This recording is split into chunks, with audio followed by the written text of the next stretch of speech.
Bueno, estamos acá con Pablo. No. Pablo. Toma, ya empezaste mal. No, mal. Sí, Qué perdón. mal que empezaste, boludo. Viene la segunda. No veo en Disney. ¿Le podemos decir Pablo de vuelta? No, mentira. Poder. Estamos acá con Fernando. Así, correcto. Acerté la anterior. Casi. Sí, errado.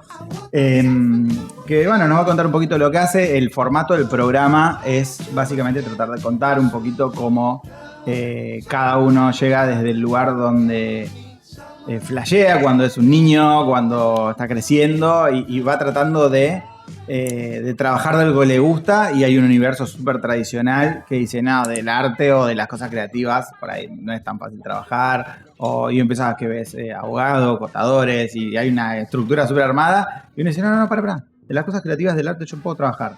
Y nada, ese momento desafiante que es gran parte de la gente a la que le hablamos, cómo llegar a ser desde ese, como el programa se llama Bardo Creativo justamente, y tratar de ver ese bardo, ese quilombo, cómo convertirlo en un producto, en un trabajo, en un orden, y poder llegar a un lugar ejecutable, básicamente, ¿no? Entiendo. Que desde ese caos hasta la ejecución hay años a veces de diferencia. Total. Bien, bueno, ahora te toca, es tu momento de presentarte, contanos. Gracias, Esteban. Me gusta, es un buen nombre. ¿Te gusta, Esteban? Sí, Y cambiate nada. Hoy podés. Ahí va. Por eso le gusta tanto. ¿Cómo sabía? Está investigado. Que aparte agarra y dice, che, podés cambiar de Esteban. Así, Sí, tipo, así no cometo furcios a la noche. Bueno, en fin. No bueno, sé qué cuéntame, me presento. ¿qué es lo que vos haces? ¿Quién sos y qué es lo que vos haces? ¿Quién soy? Qué pregunta metafísica. Bueno, mi nombre es Fernando, como bien lo sabes. Sí. Yo trabajo hace 27 años ya en medios. Empecé a trabajar a los 18, cuando salí del colegio. Empecé de cara dura, básicamente, porque yo lo que hacía es... A ver, yo estudié comunicación. Sí. ¿Está bien? Estudié comunicación en la UBA y en TEA al mismo tiempo. O sea, para mí lo interesante era poder generar la práctica con la teoría al mismo tiempo. O sea, no esperar. Sabía que la UBA era súper teórica, sabía que la TEA era sentarte a escribir desde el primer día, y quería mezclar las dos.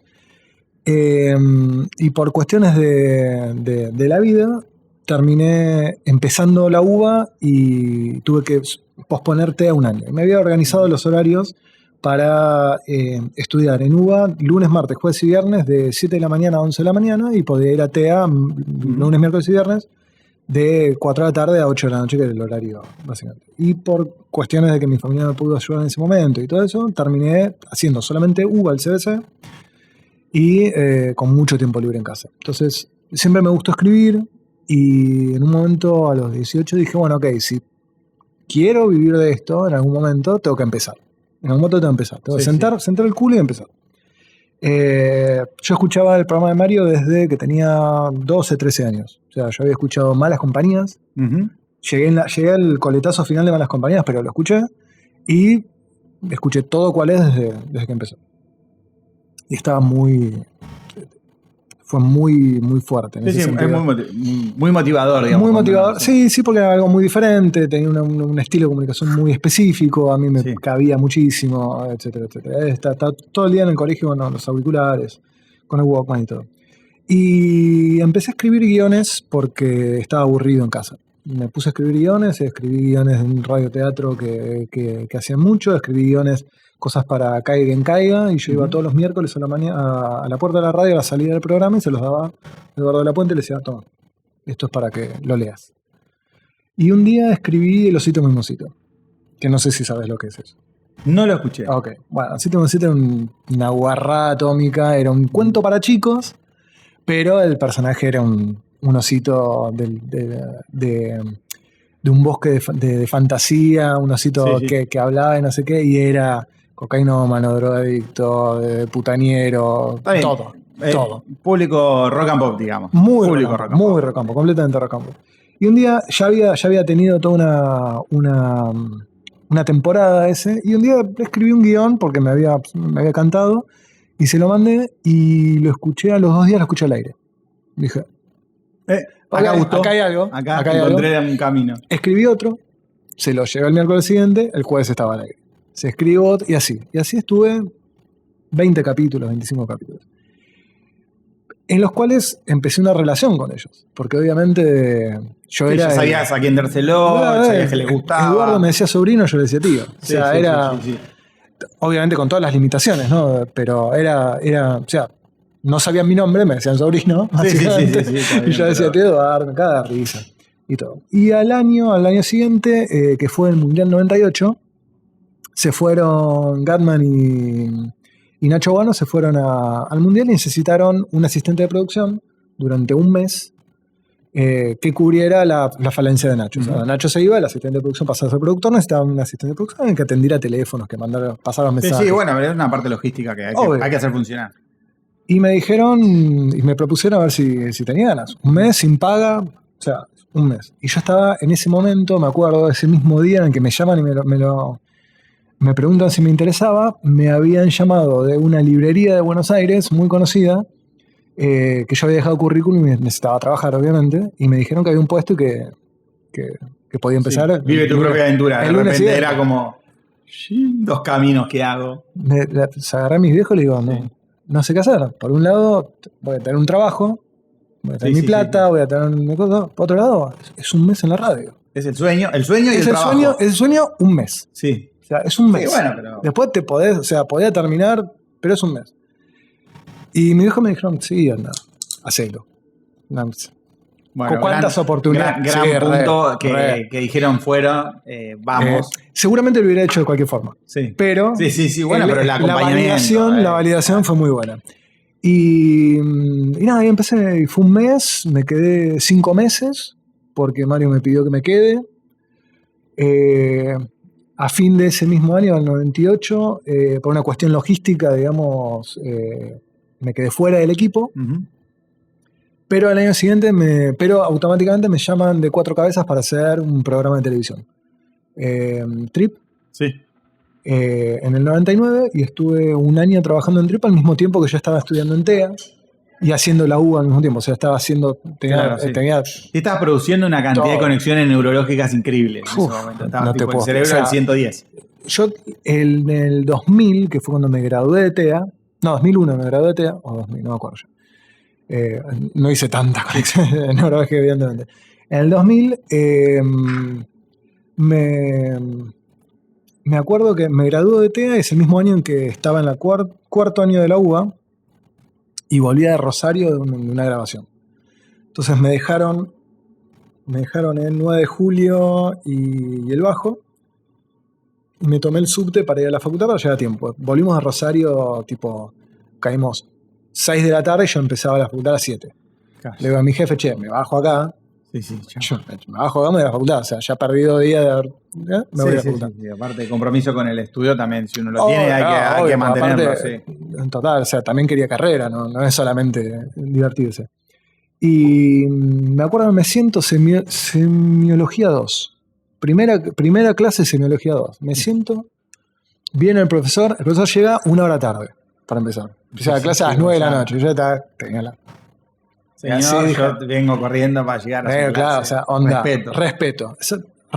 La palabra respeto es importantísima para mí. Obviamente cada uno puede tener su problema, pero la verdad es que en ese momento, no sé ahora, porque en ese momento en la UBA era moneda corriente.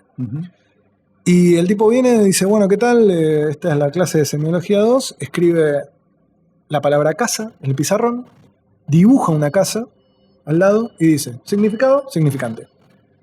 Simple, sencillo, de preescolar, te diría.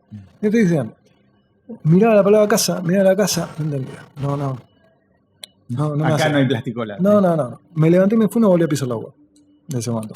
No tengo carrera terminada de UBA, lo cual en cierta forma también lo lamento, pero me dediqué más a lo que fue trabajar, digamos, aprender trabajando y terminar TEA, que me faltaban 3 meses, tampoco había demasiado, y en TEA la estaba pasando bastante bien también, haciendo producción televisiva, ya había tenido producción radial y me di cuenta, yo había venido de una adolescencia en la cual yo quise ser de los 9 años, quise ser abogado, y a los 17 años y medio me di cuenta que no quería ser abogado. Bien, Y a tiempo. tuve 3 horas y media para elegir una nueva carrera antes de anotarme en la UBA. Sí, sí. Descarté lengua y literatura porque dije, no me quiero olvidar, Sí, básicamente. sí, sí, sí. Dije que es lo más o menos parecido. Periodismo, Claro, sí. vamos a periodismo. Y entré a descubrir todo lo que es la producción en sí. Que lo tenía una idea de lo que iba a hacer, pero la verdad es que una vez que te metes ahí atrás, en ese momento era un oficio, no era tanto Sí. una carrera, era un oficio. Tenías que estar ahí y trabajarlo y Sí, hacerlo. te tenés que curtir, o sea, es como Total. resolver el problema. Total. El productor es un gran resolvedor, fin. O sea, Así arranqué. más o menos ordenado, pero es resolver. Así arranqué. Después pasé por Trip, pasé por Así Estamos, que fue el año en el que CQC no salió al aire. Hicimos un diario virtual, lo que fue la primera webpage en Argentina y en el mundo que se tenía, de contenido diario. Hicimos 6-7 notas, escribimos 6-7 notas al estilo CQC. Sí. Y no fue no fue el momento. O sea, la gente entraba, lo miraba, pero Sí, no había tanto tráfico en ese camino. fue otro proyecto adelantado de su época, porque la gente no tenía internet en la casa. Se iba al locutorio a ver esas cosas. No iba todos los días al locutorio. No, tal cual. Entonces por ahí te leía 7 noticias el sábado, pero no 6 el día. Estuvo lindo, fue un excelente. Fue el primer e-store que tuvo Argentina, antes de Mercado Libre y todo. Ya vendíamos productos de 4 cabezas, digamos, en el store. Re. Pero bueno, nada, entre pitos y flautas, todavía tengo tazas de CQC, vaso, tengo todo guardadito ahí porque me encanta, remeras, etcétera. Después de eso entré, loco, empecé a hacer reality, cosa que yo siempre dije, aparte de una cosa, después con el tiempo me di cuenta de que el nunca digas nunca, vale, pero 1000 millones. Porque yo siempre quise hacer radio. Cuando me rajan de la radio y me dicen, che, ¿querés estar en televisión? Dije, vamos a televisión. Yo decía, la televisión no, es un medio muy mezquino. Es una máquina. Es un medio mezquino, es una máquina. Pero ponía el freno cuando era reality show. En el momento de Gran Hermano, no sé qué. Este es mi límite. Bueno, termina Cuatro Castor, me dicen, che, te vamos a poner en el bar. Y bueno, concha. Sí, que nunca, que no me gusta. ¿No? ¿Lo viste? Sí, lo tengo visto, pero no lo seguía porque no me... Nunca la pasé tan bien en un programa como trabajando en el bar. Claro, adentro estaba buenísimo. Tipo. Sí, estaba en producción. El contenido me parecía estaba bastante bueno, era muy adictivo. Yo trabajaba en el primer bar, terminé trabajando, empecé como logger, como asistente de producción, y al mes, por casualidad de la cosa, terminé como productor de reality y trabajaba de 6 de la mañana a 2 de la tarde. Sí. Y era estar todo el día con el 24 horas prendido viéndolo en casa para saber qué es lo que me iba a depender del trabajo y volver a las 2 de la tarde y seguir viendo porque quería ver cómo había terminado lo que había empezado a la mañana. Y era buenísimo para tener un horario muy específico. Era o estaban durmiendo o estaban garchando. Sí. O sea, o no tenía nada y me ponía a leer un libro, que en ese momento leía un montón, estaba aprendiendo mucho a leer en inglés y cosas así, entonces leía mucho un autor que acá tiene tipo... Terry Pratchett tiene 46 libros escritos, hay editados en español 6. Claro, entonces una edición muy corta. El resto lo leí todo en inglés y me encantó. O tenías el mejor contenido que te puede pedir el programa, que son 2 personas teniendo relaciones. Sí. No, la pasé muy bien. Fue muy interesante, hice los 2 bares. En el segundo ya como guionista. Hice una prueba en preproducción y me dijeron, vos tenés que ser guionista. Dije, a mí me gusta más la producción, me gusta estar ahí. Me agarra mi jefe y me dice, hay cosas a las que no le puedo decir que no. Sí, no, aparte el guión también tiene como su costado... La producción es resolutiva, es operativa, y el guión tiene una parte artística, una parte de cómo quiero contar las cosas, por qué de una manera y por qué de otra. Ojo que era el guión de armado de los programas, no del reality, sino que lo que hacemos hacíamos un seguimiento de las notas, de las situaciones, y armábamos dentro de lo que es el programa de las 11 de la noche, armábamos una secuencia de importancia, con cortes y cosas así. Tenía una cuestión de postproducción muy, muy interesante y muy copada, que a mí me llamó muchísimo, la verdad que la pasé muy bien. En el medio de esos 2 trabajé con Ginsburg 3 meses, perdón. haciendo producción de exteriores para... ¿cómo se llama el programa? En ese momento estaba La Biblia de Calefón y el otro es Peor es Nada. Sí. Peor es Nada, segundo take, el que estaba Lisa de Bernasi. Sí. Y yo estaba con Ernestina Páez haciendo producción de exteriores. La pasé re bien también y todo, pero la exteriores no me llamaba tanto. Y cuando me ofrecieron hacer Volver al Bar, dije, sí, olvidaste, sí. Exteriores tiene otra cosa, tiene muchas cosas fuera de control. Tiene muchas cosas fuera de control, que eso es algo que me ayuda. Me da ansiedad. Claro, sí, a mí te me da foguea, ansiedad. pero si ya estás curtido no es necesaria. Nada, total. Y lo que pasa es que el bar tenía fecha de caducidad. El bar era en 3 meses. Sí. El otro un laburo estable. Sí. Pero me la jugué, me fue bien porque después el programa de Inwood terminó ese año, entonces tampoco tenía continuidad. Y después de eso, nada, dentro de 4 cabezas pasé por Sapping Zone, me pusieron en Camino de Gloria, hice Super M 2003 y después de eso pasé a Promofilm, que me llamaron para hacer Temptation Island, la versión de Estados Unidos, como guionista de... No sé si lo viste el programa alguna vez. ¿Sí? Temptation. Sí, o sea, yo lo veía, en esa época tenía 13 años, Andate 13, a la 14, puta que te parió. No, o un poco más por ahí, pero veía porque en casa era como tipo... Era una casa que eran todas mujeres. Entonces yo, sacame una novela, sacá la novela, quiero ver otra cosa. Era como... No, está bien. Entonces me informaba en la radio y también como en los medios más, no tan lo tradicional. Si viste el programa en un momento, hay un momento del programa en que hacen una fogata. Entonces el conductor llama a uno de los participantes y le muestra videos sugerentes de lo que estaba haciendo su pareja en el otro lado. Bueno, yo armaba esos videos. Era una parodia, tipo, lo más divertido. Era hacer reír a la gente. Era buscar la mierda, buscar donde no existía. ¿Viste? Era muy divertido. Aparte, nada, fueron 4 semanas en la isla de Roatán, en Honduras. Me levantaba a las 5 de la mañana con los pájaros carpinteros, me iba a tirar al mar, me tiraba a la pileta hasta las 9 de la mañana y cuando empezaba a hacer calor me metía dentro de una habitación con 2 aire acondicionados a tomar jugo de fruta y ver video. O sea, me encantaba. Estaba buenísimo. Un poco deseado el trabajo. Y me pagaban bien. Aparte, claro, todo coincidía, era como... Cerrado por todos lados. 3 meses de eso, volví, seguí con la postproducción de eso, un poco de guión y postproducción de los capítulos. Y empiezo una empresa de branding televisivo que trabajaba para Hallmark y Canal A y todo el grupo Pramer de canales de cable. Y me contratan para hacer promos de Hallmark Channel. Sí. Básicamente me dicen, sentate, mirá la película, escribe el guión. Y yo digo, ¿posta, en serio me estás contratando para ver películas? Y me dice, sí, obvio, dale, buenísimo. A la 5ª película del camionero borracho que pisa el perrito del chico con síndrome de Down, que estaba por tener cáncer porque la madre ya me quería... la quería afeitar con una chileta oxidada, exactamente. Pero también me dio muchas posibilidades de entrar en otras cosas. Empecé a trabajar con Hallmark, empecé a trabajar con Cosmopolitan Televisión, haciendo todo brandeo, que fue una experiencia muy interesante y muy linda. Y al mismo tiempo empecé a hacer cosas con Laboratum, que es lo que estaba justamente hablando en la charla, haciendo animaciones, escribiendo guiones para dibujos animados, cosas así, que era una materia pendiente para mí con 23, 24 años. La verdad que nunca había hecho nada de animación.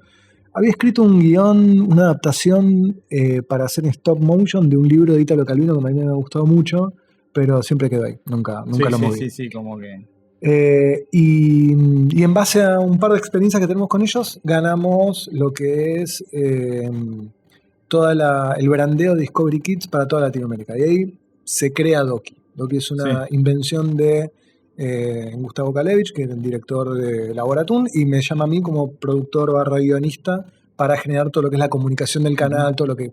cómo tiene que hablar Doki, qué tiene que decir, cómo vamos a hablar con los chicos. Sí, la personalidad, a veces son cosas muy...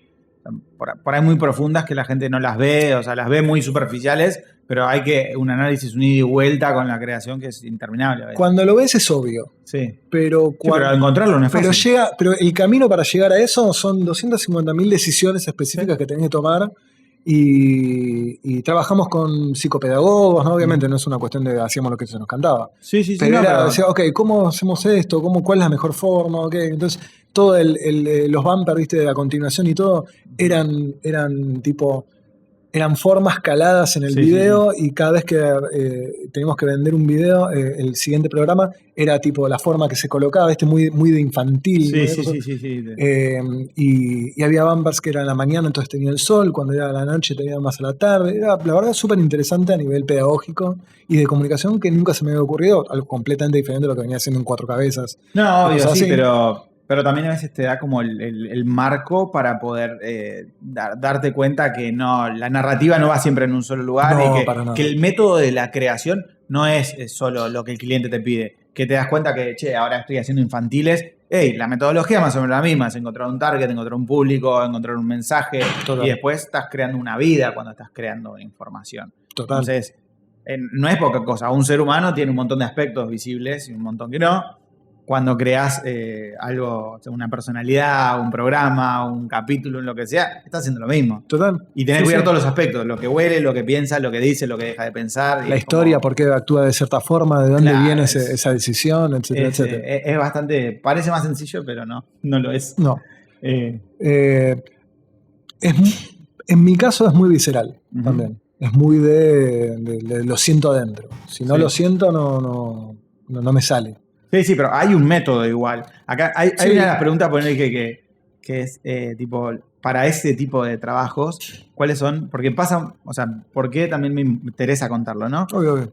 Pasa muchas veces que la gente no entiende que hay una metodología, que hay que ir a buscar cierta información, que hay que ir a buscar ciertas cosas para poder crear, que no es de repente se me ocurre.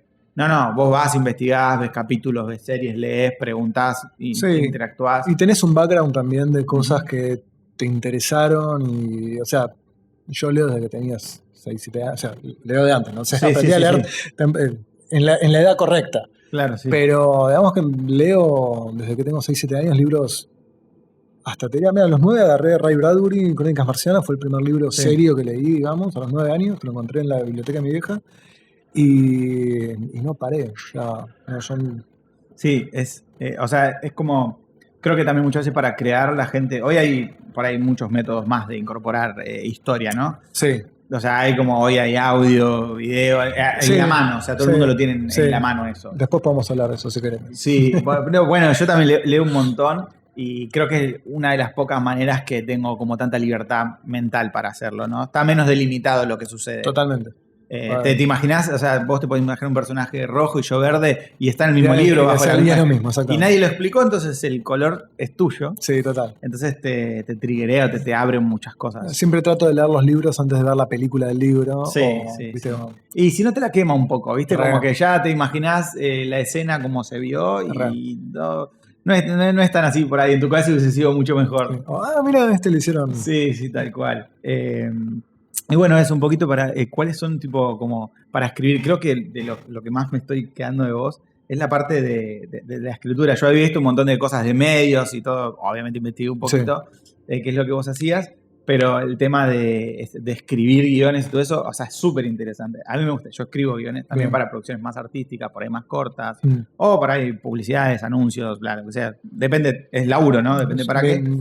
Es para lo que toque. Mi experiencia es casi absolutamente 100% brandeo televisivo y promo. O sea, el otro día, mira, ahora justamente en abril sale un libro que escribí. Mi primera novela, digamos. No es la primera novela que escribo, es la primera novela que edito y que publico. Y en el medio de todo ese proceso me había juntado con mi profesora de taller literario de cuando yo tenía 12 años, que por casualidad vive a la vuelta de mi casa. Un día me la crucé y le digo, flashback, tengo algo para que leas, claro. Que quiero saber tu opinión. Conexión emocional con ese momento. Todo. Y ella me dice, ¿nunca escribiste? O sea, ¿nunca te dedicaste a escribir? Y me quedé pensando, porque yo no tenía eso en la cabeza, y me digo, digo, pará, sí escribo. O sea, desde el momento en que escribía de Losito Menucito, en el momento que hacía la pauta de cosas, todo lo que fue Fox, todo lo que fue Discovery, todo lo que fue Vorterix, todo lo que fue CIA Rock and Pop, eran todas promos. Está bien, son escrituras de 30 segundos. Pero tenés que contar una historia en 30 segundos. Tenés que encontrar una compresión frase, para mí en poco tiempo que es desafiante. Tenés que encontrar una frase que quede en la gente en 30 segundos. No es fácil. Sí. Para mí es más difícil igual. Cuanto menos tiempo es más difícil. Y dije, ok, sí, me dediqué a escribir toda mi vida y nunca me di cuenta. En realidad. Nunca lo tomé como escritura. Era más como producción, como audiovisual. Sí, bueno, es para otro público, pero es escritura. Pero la realidad es que sí, escribí toda mi vida. Es lindo escribir igual, es un acto recontra reflexivo. Y te lees a vos mismo y decís, mirá cómo pensaba. Mirá lo que pensaba, decís. Me sorprende porque me olvido muy rápido lo que escribo. Automáticamente. Tipo, es que está bien igual. Lo escribo y me lo olvido. Depositas la idea en el papel, es eso. Y lo leo tipo 2 años después y digo, ya me había dado cuenta de este problema. No, pará, esto está bueno. O sea, sí, ¿qué onda?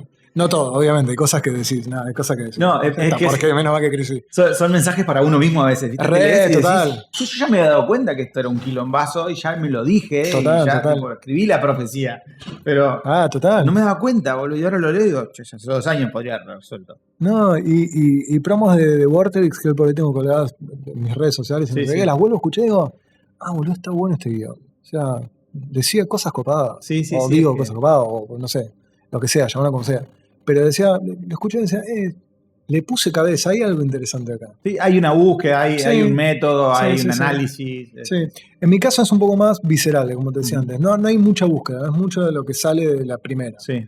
Pero incluso eso, esa reformulación de esa primera idea de cosas así, sin darle demasiado manija, termina siendo lo que me interesa. Si a mí me interesa, ya estoy conforme.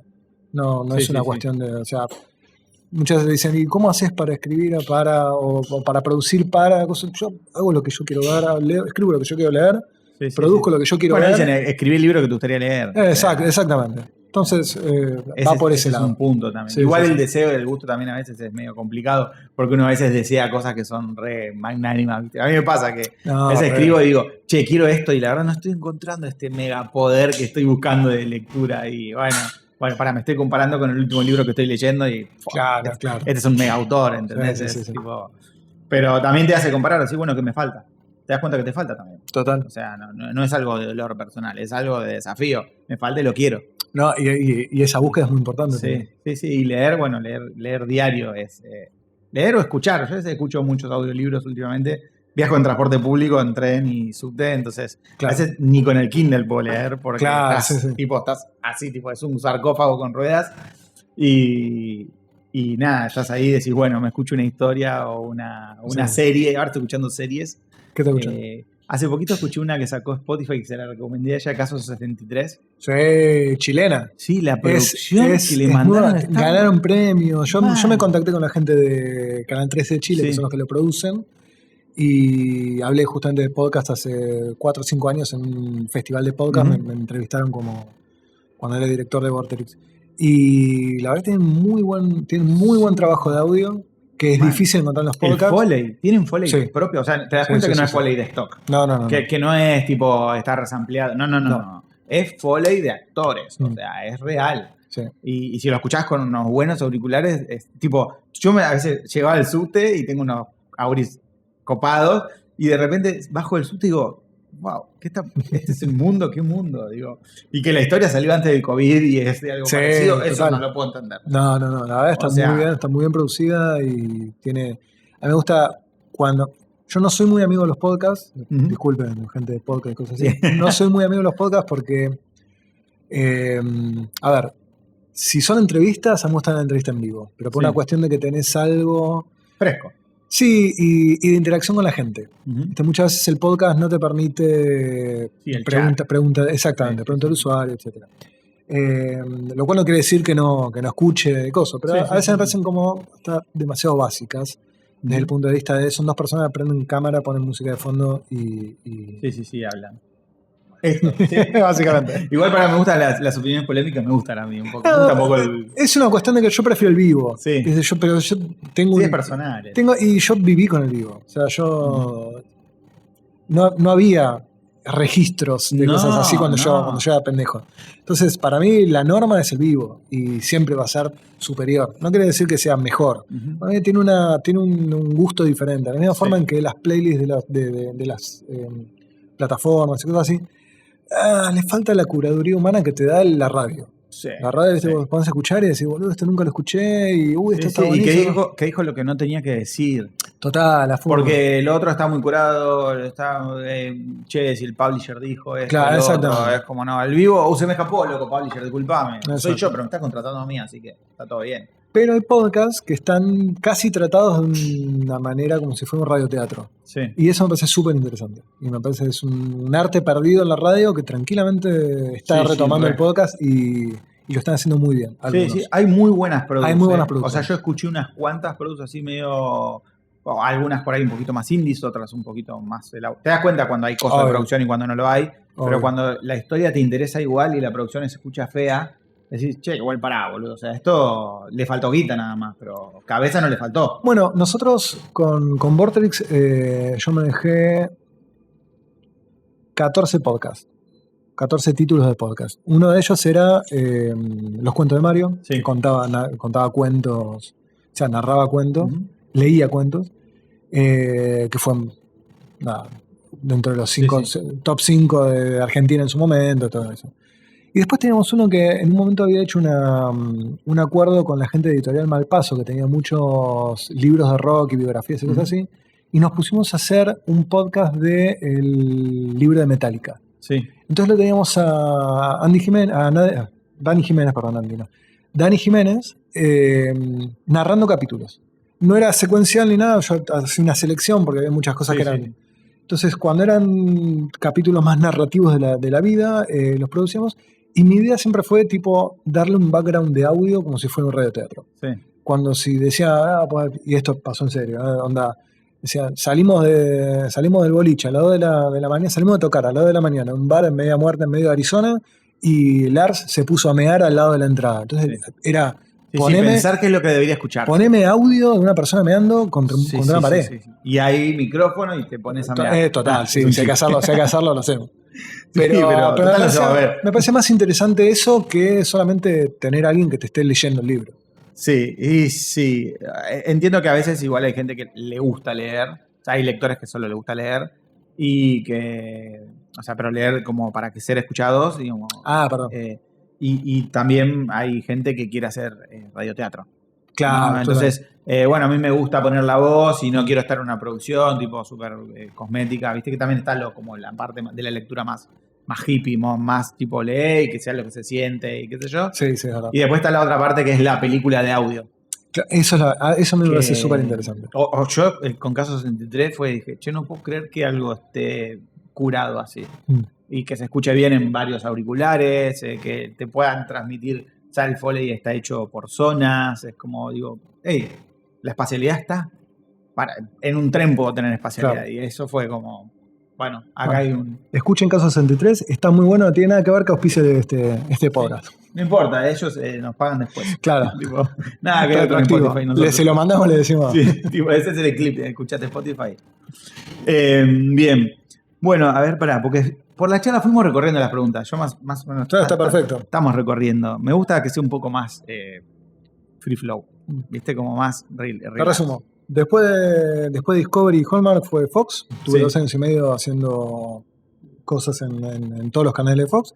Y después empecé en Vorterix, que fue una cosa muy loca. Empezamos con lo que era el blog de Cuál Es. Me empecé a encargar de los contenidos digitales del blog de Cuál Es. Teníamos un estudio particular, entonces yo me metía con una cámara y grababa las bandas. Sí. Y yo tenía ese proyecto, se lo había presentado a Mario en un momento, lo agarré en la salida de la red un día de casualidad. Y le gustó y me dijo, tráelo, quiero que lo hagas acá. Y lo empezamos a hacer, hacemos editados. Terminé, estoy en el DVD de AC/DC. Sí. En el backstage tenés una entrevista de Mario y estoy yo ahí con la cámara grabando, haciendo mi laburo. Tremendo, la vida, sí, lo estás escribiendo bien y de repente grabando, como que la sorpresa de la vida. Y después se dio la posibilidad de hacer Vortex y empecé con todo lo que es el desarrollo digital de la plataforma. Hacíamos streaming cuando YouTube no tenía streaming. O sea, tenemos redes sociales cuando no existían las redes sociales. O sea, recién... Sí. Estamos hablando de 2012, 2015 empezó Facebook. Mario fue siempre muy, muy disruptivo con las cosas que traía. Totalmente. Siempre estuvo 4 años adelante que el Totalmente. resto. O sea, yo hace poquito lo escuché con Barsky y digo, che, loco, o sea, pará, vos ya sabías esto, ya habías vivido la inteligencia artificial, acá no sabía ni que existía, y vos ya tus spots no sos vos, hace 4 años, digo, Total. wow, o sea, vos estás en el futuro para nosotros. O sea, por ahí está en otro país el presente, pero No creas, ¿eh? Hay que ser disruptivo para bancarse con algo que nadie conoce. Sí, no creas, porque en el mismo momento en que empezamos con Vorterix, creo que pensé que Howard Stern, que es el presentador más importante de radio en Estados Unidos, recién creo que al año y medio sacó su estudio 24/7 de transmisión en vivo. Es como que te diría que casi no había casos de streaming antes de que empezara Vorterix. Bueno, inclusive yo lo que escuché hace poquito, tipo en una entrevista, es que no existen los canales de streaming afuera. Es un fenómeno argentino. O sea, canales tipo Olga, Luzu, todo eso, no existe. Allá es streamer o televisión. Sí. No está el híbrido este que tenemos nosotros, que es un streaming en YouTube, pero que es un canal, que es una producción enorme, que es una máquina demencial, pero en YouTube. No existe eso. Allá es una persona haciendo esa cantidad de gente, pero... Hay más grupos colaborativos, hay canales que tienen diferentes... que tienen contenidos generados por diferentes youtubers específicamente para eso. Sí, pero esto de tener paneles de 8 personas en un YouTube verdad. Es como medio loco. O sea, es raro, inclusive lo decía el otro día ¿cómo que se llama? Yo escucho mucho un podcast que tiene un tono parecido a lo que hacemos, me inspiró claramente. Un chico que se llama Martín de Yulis, que es un filmmaker que hace filmmaking comercial. Y él es Sony Alpha Partner, es de los 4 o 5 que hay acá en Argentina. Y entrevista a varias personas, ¿no? Y va entrevistando gente. Vino el CFO de Sony a su podcast. Y es como... Entonces empiezan a hablar de esto. Y dice, che, Argentina igual es un fenómeno súper loco que vos tengas un canal de televisión saliendo por YouTube y no en la tele. Solamente por YouTube, aparte. Sí. Entonces, che, tenés un panel, o sea, una planta productiva por hora de 50 personas en YouTube. O sea, no existe. No, para mí hay una cuestión que yo cuando estaba en Vortex siempre lo decía y para mí no está bueno que un canal de streaming con ese tipo de infraestructura, con ese tipo de presupuesto y de inversión y todo, salga solamente por YouTube, que es una plataforma que no manejas. Sí. Porque me ha pasado con youtubers famosos y no sé qué, o sea, Rubius en un momento dejó YouTube y se fue a Twitch porque le cambiaron de un día para otro, cambiaron las reglas de juego y salen perdiendo guita y todo eso. Entiendo que está bueno que estés, porque tiene un montón de soluciones y toda la pelota, pero para mí es peligroso. El día de mañana YouTube te dice, no quiero que... ni siquiera los canales alternativos te sirven, porque la fórmula cambia y vos... Total. No tenés 50 personas por hora que sostener que no podés. Bueno, pensá que a Vortex le dieron de baja el canal de YouTube. Y yo lo recuperé al mes. Yo no conozco canal de YouTube que se haya recuperado una baja. Sí. Y yo te agarra un hacker de un país conocido y no, ni siquiera. Chau todo. Ni siquiera. Una cuestión de derechos de entre Sony y Warner, del material que ellos querían que nosotros pasemos, nosotros Vortex en ese momento. Te dan los cortes de difusión, te dice pasalo, y cuando sale en YouTube te bloquean el canal porque usaste su contenido. Claro. O sea, me estás cargando. Sí. ¿Para qué me das el video? Sí, pero eso está hecho con una IA, no por una persona. Exactamente, entonces, está todo automatizado, por eso que YouTube, y... a veces, o sea, YouTube es una excelente plataforma, no tengo nada contra YouTube, por favor. Sí, no, consumo está buenísimo todo, pero a nivel de herramientas muchas veces tenés que, las prohibiciones que tienen o los permisos que te dan, a veces juegan en contra de lo que vos querés producir o lo que querés comunicar. Sí, es muy máquina y es poco humano. Exactamente. Entonces tiene como pocas herramientas para el distribuidor. Exactamente. O sea, no están pensando en personas o en empresas que distribuyen, están pensando en algoritmos. O sea, pensá que hoy por hoy, Olga, Vorterix o Luzu tienen los mismos derechos y posibilidades de ser bloqueados que un pibe de 9 años que sube videos en su casa. Los mismos. Sí. No tiene lógica. Tiene lógica para la plataforma porque es el trabajo, o sea, es la herramienta. Te dicen, ellos también así, las reglas son inflexibles. Usalo, esto es así, no querés, no lo uses. Pero yo en un momento quería hacer una movida donde los medios fueran tomados como tal en YouTube y en las otras plataformas. Porque me parecía interesante, me parecía lógico que Vorterix no no tuviera los mismos Sí, tal cual. problemas que puede tener un Tengas chico de un 9 partner años. donde, Claro, no exactamente. sé, que vos, como pasa con Twitch, que por ahí vos tenés una opción de tener un partner y de tener un servicio de Exacto. soporte porque sos un partner y también no es fácil adquirirlo, pero alguien te responde si te pasa algo. Total, y yo siempre mantuve, por lo menos en esa época, siempre mantuve la idea de que Vortex tenía que tener un streaming propio en vivo en el canal, en vortex.com. Sí, Cualquier problema que hay, seguís en vivo. sí, estás ahí. Hoy por hoy hay canales en los que los levantan y. Che. Sí. En Bueno, las había redes- pasado, ¿te acordás que en su momento había, creo que era Urbana Play, ellos Claro. habían arrancado con su propia web y en YouTube en paralelo salían, está bien, se diluye el caudal de gente porque estaban todos repartidos, pero es más seguro. No tanto. Se Sí. puede decir. A ver, ahora sí. Porque si ahora arrancás en redes sociales y en tu canal propio, al mismo tiempo, la realidad es que en tu canal no te va a ver nadie. Exacto. O mucho más. No es cómodo para la gente porque no está en el Total, celu. exactamente. No tenés notificaciones, etcétera, etcétera.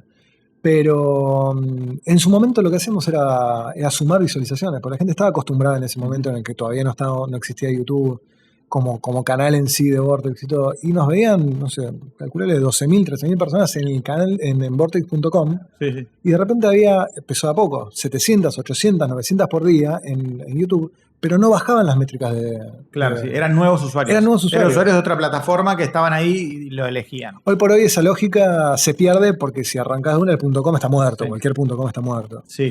Pero, sí, es una vidriera, no más. Exactamente. Es una constancia de que existís, básicamente.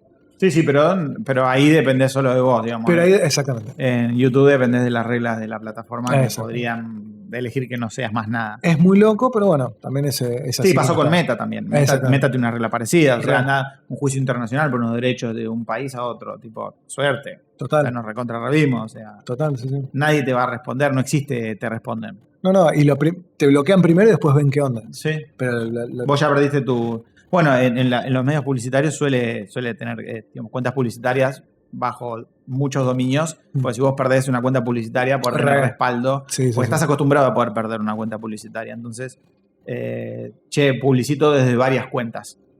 Entonces pierdo un porcentaje de lo publicitado, no pierdo la gestión de los 8 canales. Sí, entiendo. Entonces tengo como una mesa de 10 patas. Claro. Tipo, que no tiene mucha lógica, pero es lo seguro. Pero bueno, el mundo. Y a ver, te voy a hacer una pregunta que creo que a vos sí te va. Porque los artistas 3D por ahí no tanto, ¿viste? A ver. Pero esto me interesa. Si tu marca o tu trabajo o algo, tu marca personal, tu imagen, fuera una película, ¿qué película sería y por qué? El Club de la Pelea. Ahí va, me gusta. Arriba. Un peliculón. Peliculón, primero y principal, es un peliculón de pe a pa, desde que empieza hasta termina, está buenísimo. Chuck Palahniuk es uno de mis escritores favoritos. Sí. Los dos actores la rompen. No, que no tiene nada flojo la pelea.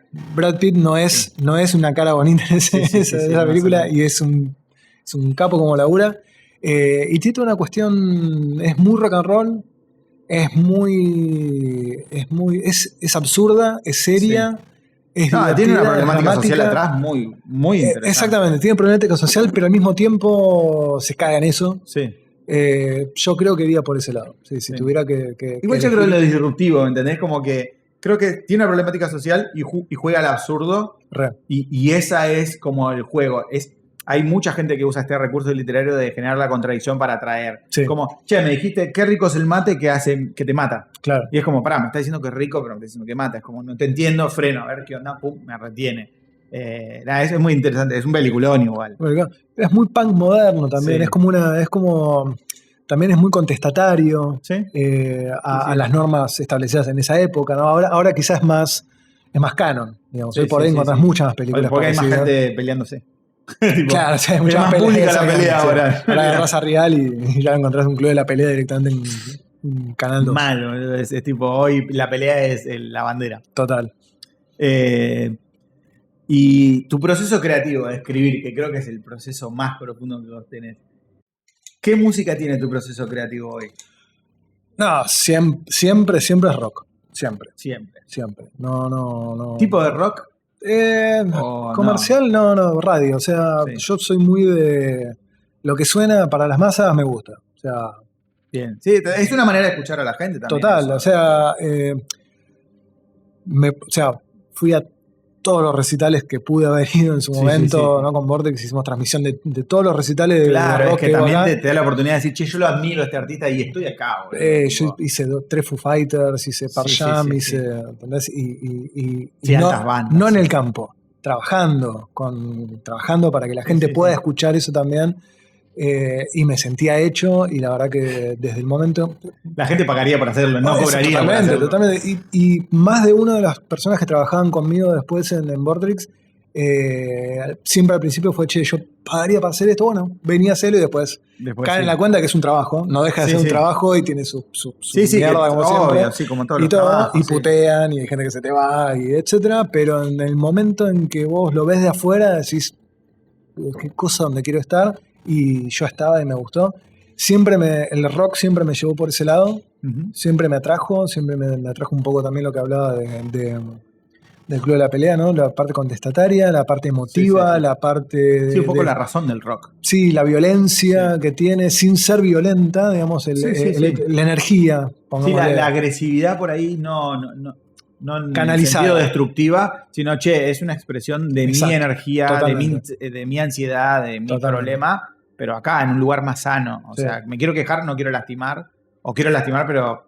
Y mi despertar musical fue 89-90, así que imagínate. Yo viví todo el grunge y... Sí, hermoso. Una época... La mejor época de rock noventoso. Sí, hoy. Porque el ochentoso está bueno, no me lo banco tanto, el glam rock es un poquito más... Es glam. En cambio el otro es como más... Es más cosmético. Sí. El otro es lo que salió y... El otro es crudo, es muy crudo, eso me parece que... Bueno, también mismo los efectos de sonido y todo. Total. Toda la sonorización los tratamientos, del rock de los 90 es natural, es naturista. Sí. O sea, sí, pero porque no había nada mejor. Eso es mágico igual. Claro, no, total. O sea, que el punk, o sea, que la batería de los Ramones suene a lata porque no había 2 micrófonos para grabarlo, es parte de la magia de los Ramones. Y hoy hay pedales que lo quieren recrear. Hay postprocesos que buscan en la imperfección y la nostalgia está porque, che, amigo, era por ahí. Total. Nos rebandeamos. O sea, fuimos a lo cosmético de vuelta y nos damos cuenta que lo cosmético imita lo erróneo. Sí, la circularidad de las modas y todo está haciendo que empiece ahora a ver. El otro día estaba leyendo que estamos ahora, hablando de rock nada más, estamos a nivel conceptual en el mismo momento de fines de los 80, comienzo de los 90, en el cual se desarrolló el grunge. O sea, tenemos un cierto estilo de música que ya saturó, o que está saturando. Sí, se agota, vuelves. Que es mucho más cosmético, que es mucho más... Y en algún momento, o sea, estamos en el momento para que se genere el quiebre. Sí, va a aparecer eso. Un segundo grunge, metele. Y estoy esperándolo porque la verdad está buenísimo. Sí, no, es que para mí está bueno igual esto de la circularidad que vos mencionás, porque se ve en la moda, se ve en la música, todo. Se ve tipo, ahora vuelve el tiro alto, vuelve el tiro... Es como que decís, este ciclo ya se repitió, y ya se repitió, y ya se repitió, y caemos, y bueno, funciona, qué sé yo, somos humanos, es esto, o sea, es la humanidad. Total. Y algo que ya es como para cerrar, es una pregunta más tipo reflexiva por ahí. ¿Qué te gustaría decirle a la gente que te va a escuchar, o también esto en el mundo del guión, en el mundo de la producción? Es como, porque viste que hay muchos pibitos que... Yo trabajo en círculos de formación, en programas de formación, y veo mucho pibe, o sea, veo mucho talento, muy joven, y a veces veo, pibitos que están terminando el colegio y están yendo a una charla en la facultad.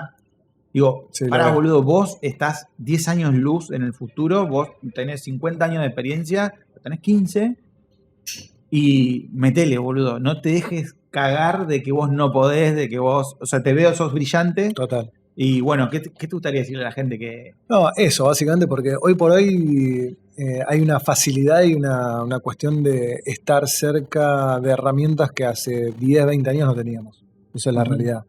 Ni siquiera en el 2000. Yo te estaba hablando, soy de los 90 y ni siquiera en el 2000. Yo grababa con minidisc y tenía que comprarme el equipo de minidisc. Hoy puedes grabar con la misma calidad con un celular, que con el mismo celular con el que sacás video, con el que editas el video, sacás fotos, retocás las fotos. O sea, no hay excusa. Si ya no había excusa antes para hacer lo que uno quería, porque este es básicamente el mismo ejemplo, el mismo consejo que vengo escuchando hace 20, 30 años. Nadie te puede decir que no tenés excusa para no hacerlo. Hoy, con respecto a los últimos 30 años, hay mucha menos. Ni siquiera aprender es difícil. Exactamente. No hay razón para que digas no puedo, no sé hacerlo. Porque, de hecho, mucha de la gente que logra y llega a un objetivo es porque lo hizo de una forma en la cual no tenía que hacerlo. Sí, no tenía la caja. Exactamente. Estaba en la caja. Sí. Como, creo que para mí es muy importante. Igual que la gente a veces entienda que las reglas están hechas para romperse. Todo. Y esa frase está justamente para mí, para dejar en claro que lo que vos hagas fuera de las reglas va a estar mejor. Algo que no se puede hacer, no se hace hasta que se hace. Sí. En el momento que se hace, demostrás que se puede hacer. Sí. Entonces, es así de fácil. Sí, aparte hoy creo que las limitantes técnicas ya no deberían llamarse limitantes. Ya no hay limitaciones técnicas en un montón de aspectos creativos. Para nada. No. No hay limitaciones. Exacto. Entonces es como, hoy sí es muy importante el qué. Es como, bueno, el guión. Sí. O sea, vos podés tener la mejor producción, podés tener los mejores equipos, todo. Pero si la historia no está buena, se cagan en vos. Total. O sea, vos tiraste millones de dólares a la basura por no haber invertido en escribir bien. Total. O en resolver un problema real. La idea es todo. La idea es el germen primigenio de cualquier tipo de éxito de desarrollo multimedia, digital, tecnológico, ingeniero. A mí me gusta mucho que yo lo que veo por ahí son los ámbitos en los que me muevo, la gente con la que me rodeo, pero veo que muchos de los hijos de la gente con la que trabajo, así, dejaron de lado la cuestión artística. Y están así es aprender a hacerlo, tipo, hago fotito con IA. No, más allá de eso, están volcándose de vuelta a los trabajos duros. Sí. Quiero ser ingeniero, quiero ser mecánico, quiero ser, ¿entendés? Como que un poco me gusta ver que la moda de, quiero ser influencer o trabajar en medios y llevarme guita, eso ya no existe.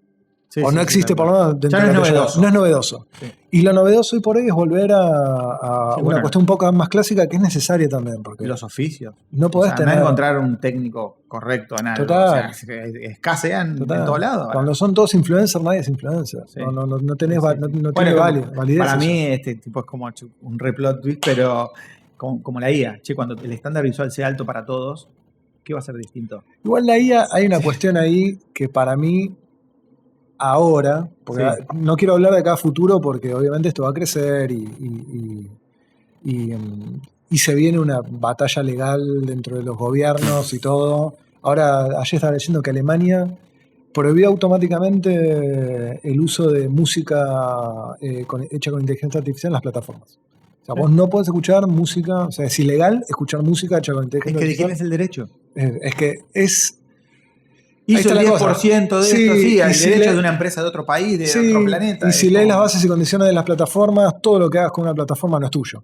Sí. De la misma forma en que hoy por hoy, cuando lees la base de condiciones de la compra de videojuegos digitales, el videojuego que vos comprás no es tuyo. Sí. Lo estás comprando, estás alquilando, lo estás alquilando hasta que a ellos se le cante que no tengas más. Sí, tal cual. Y otra cosa que estaba viendo es que en Alemania están prohibiendo el ingresar a las redes sociales a gente menor de 12 años. O sea, vos si tenés menos de 12 años no puedes tener una cuenta de red social.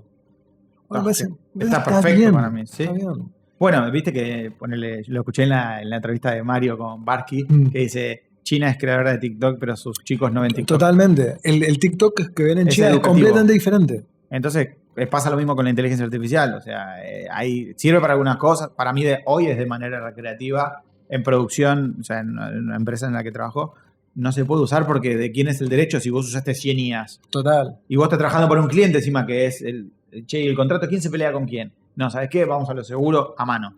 Más allá de lo legal, si todo el mundo utiliza inteligencia artificial y la inteligencia artificial tiene una estética específica, no sé qué, todos pasan a entender lo mismo.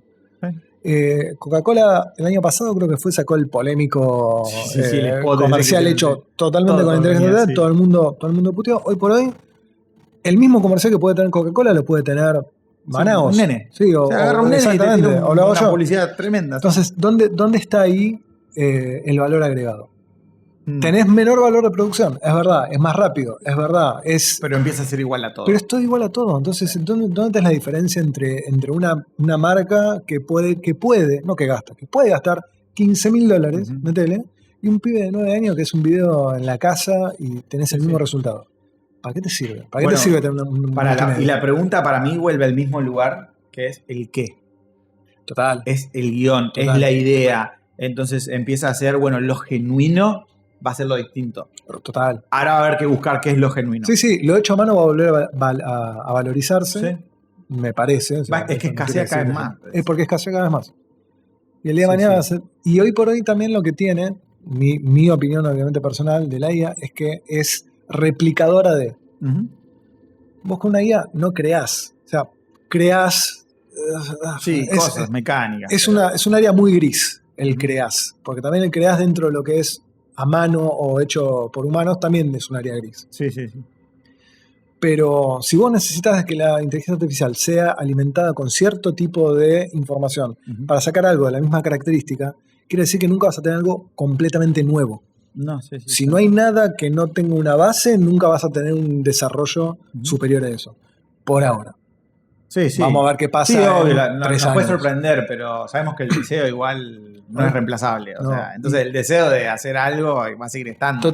No, la pulsión de búsqueda del humano Entonces, siempre va a existir. Va a haber esto que va a estar hermoso, lo va a hacer una máquina, va a ser súper barato y el ser humano va a ser, ¿sabes qué? No me gusta, quiero otras cosas al final. Y ahí adentro la IA, adentro del bolsillo va a estar. Entonces es como... Yo no tengo mucho que ver porque sé que lo genuino vale siempre, pero... Lo genuino vale siempre. Pero bueno. Bueno, nada, no te saco más tiempo. Gracias por venir. Gracias por invitarme. Gracias por contarnos un poco también un montón de cosas que no sabía de vos.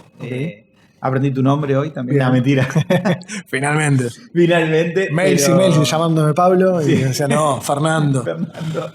Pero nada, está bueno, también es muy, muy inspirador entender que, nada, todo el recorrido que vos tenés, yo vi, dije, che, tú todos los medios, digo, ¿qué onda? Estuve dando vueltas, sí. Y nada, está bueno porque hoy nos encontramos con gente que hace un montón de cosas distintas y que, tiene múltiples caminos para llegar. Sí, y la verdad que esto de producción virtual y todo, me metí en los últimos 3, 4 años, digamos, empecé a estudiar y a ver qué anda. Es una locura. Es súper interesante, es completamente volado porque puedes hacer lo que se te cante. Mal. Y al mismo tiempo tenés la cuestión artística de la mano. Sigue siendo arte. Exactamente, la mano del artista. Entonces, me parece. O sea, de acá, y esta es la base, de acá a 5 años esto va a crecer también muchísimo. A mí también, a lo cual también estoy apostando yo, entonces también es una cuestión de que espero que crezca de acá a 5 años. Pero más allá de todo eso, me parece que tiene. Que es la punta del iceberg de lo que esto puede llegar realmente a terminar produciéndose. Para mí es demencial, es una locura. Tipo, es motivador por todo lo ves y decís, esto. Y en Argentina, perdón. Y en Argentina. Sentimos que a Argentina siempre le cuesta esto y de repente ves estos lugares dorados y decís... Yo sé que hay mucha mano... Sé que, por experiencia propia, sé que el profesional argentino está muy bien valorado, sobre todo si está en Argentina. O sea, el trabajo remoto ayudó muchísimo a eso. Y el profesional argentino está muy bien valorado por un montón de cosas, entre ellas la velocidad con la que resuelve. Que eso no lo encontrás en todos lados. No, velocidad y calidad. Y calidad, total. Y este tipo de cosas digitales son las que me parece que hay un mercado muy interesante acá en nuestra región y en nuestro país específicamente para explotar, para desarrollar y para empezar a mostrar al mundo. Mucho talento de gente que manipula muy bien tecnología que pensás que tenés que vivir en Hollywood para hacerlo. Total, y los costos son completamente diferentes. Sí, eso. Y el desafío de hacer con poco es un buen entrenamiento para nosotros. Total. O sea, no estamos acostumbrados a la abundancia en Argentina, entonces somos muy resolutivos. No, y aparte de otro lado del mundo vos tenés al especialista de ZBrush, al especialista de Unreal, al especialista... Acá vos tenés un pibe que te agarra ZBrush, te hace un coso, te lo pasa por Unreal, te lo pasa por otro programa, te lo exporta, te hace... Te agarra el DaVinci, te agarra... Y no hay una estructura de 100 personas para algo. No, una sola persona tranquilamente puede hacer laburo de 4 o 5 de afuera. Y no porque le falte capacidad afuera, sino porque es otra mentalidad también. Hay una mentalidad de, yo soy ZBrush. Es un artesano. Y hago ZBrush. Y no me joda más que ZBrush. Y en cambio acá no está bueno esto de poder experimentar en diferentes plataformas, experimentar con diferentes técnicas y hacer diferentes cosas. La idea es siempre terminar logrando un objetivo específico que es lograr un producto, llamémoslo producto, ¿no? Pues es un arte, pero no dejas un producto que salió de tu cabeza. Es que... Las herramientas son infinitas. Es un artesano, ¿viste? Como que está tomando un proceso y lo está tratando de entender en su totalidad y áreas que no maneja y otras que maneja y juntarlas, entender y conocer gente y aprender. Que afuera es como, no, soy bueno en esto, como decís vos. Total. Soy esto nada más. Y no, acá queremos ser un poquito más. Claro, total. Tipo Argentina. No lo entenderías. Al celu. Nos sacamos una selfie como para tener una storyline. El ritual, dicen. El ritual. Ahí va, Acá, ¿estoy bien acá? Ahí ya te digo, Sí, porque saqué en ultra guay sale, mira. Vos bien de lejos. Perfecto, sí. Después Sí, el ultra es para redes, ahora subo etiqueto como para decir, ¿viste? Claro, exactamente. Así que bueno, nada. Bueno, eso. buenísimo. Gracias, ¿vos la pasaste bien? Muy bien. ¿Gustó? Sí, la verdad. A mí me una linda mucho. entrevista. Es un producto para mí que, o sea, que yo estoy grabando porque a mí me interesa. Sí. Me interesa mucho. Che, ¿cómo creaste lo que creaste? ¿Cómo llegaste donde llegaste? O sea, y estar en áreas y conocer áreas en las cuales yo no soy experto. No, total. Me gusta ser junior en algo todo el tiempo. Entonces, quiero aprender esto, el producto propio, conocer a alguien, que me cuente su historia y yo me voy tipo más cargado que la gente que lo ve, seguramente. Claro. Me voy tipo con una energía tipo... Te entiendo porque se nota. Está bueno, por la charla, es muy llevadera, la llevas muy bien y yo no soy conductor, pero estuve del otro lado viendo conductores millones de veces.